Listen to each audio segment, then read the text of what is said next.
Hi, I'm Nick from Coin and Paper, and what we've been covering in the last couple of videos were investing 101. So you, as an investor, you have some extra money, so you went ahead and invested in a company that you really like their product, so you want to be a part of it, and because you think they're going to sell a lot, and so that's why you exchange your money for shares in a company to be part owner. Then we talked about where you do this, or how you do this, is through the stock market. So the stock market is where investors like you meet and exchange their shares. So you may have shares of this phone company, and people in the stock market may have shares in other companies, and so that's where you can buy their shares or sell your shares to them in the stock market. And I said where you do this is through a broker and having a brokerage account.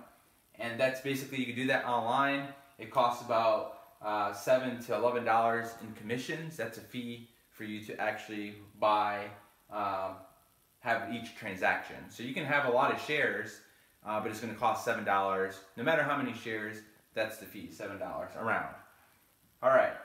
So with that background, what's next? I guess the next thing would be managing your portfolio. So your portfolio, all that means is your shares, your investments. That's your portfolio. It's your basket of your investments. So that's what we're going to look at today. The next steps in managing that.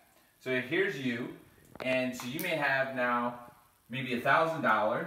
Okay, so you have 1,000. Like I said in an earlier video, I don't think you definitely don't have to be rich to invest. You can start off with a couple $100. So in this case, we have $1,000 that we can afford to invest, and that also means if we lose it, right, because there's risk in investing, because this company could also, instead of selling a lot of phones, could all of a sudden not sell any phones. So that's risky. And with that risk, you can lose your money too. So that's very important in knowing about investments. There's risk that comes into play. So with this $1,000 that you can afford to invest, you go out into the market, and first you bought these shares, okay? So maybe you're like, I don't want to invest all my money in this company because I really don't feel comfortable with investing all my money in one place. So you decide to invest $500 in this company. So with $500 to $1,000, that's 50% of what you own.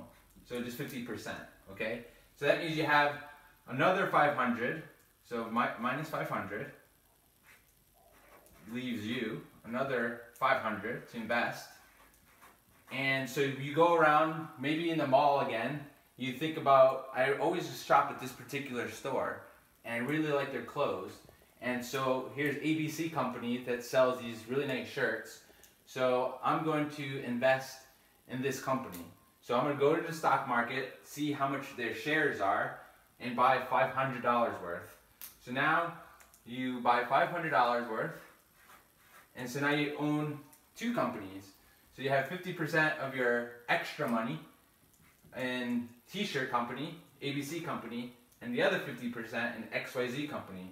So here you have $1,000 invested in the stock market, all right, in two companies. So that's where your money is now. And so basically, the next step after investing in a company is look at other companies, look at other investments, and then you can kind of start strategizing, because as I said, investing all your money in one place could be risky. And so what helps mitigate that risk or lower that risk is investing in more than one company.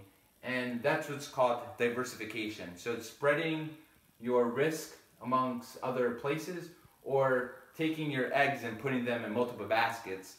So if something happens to one place, it doesn't affect everything that you own. So that's the next level, is just looking at multiple companies and trying to diversify and having exposure to different things, so all your eggs are not in one basket.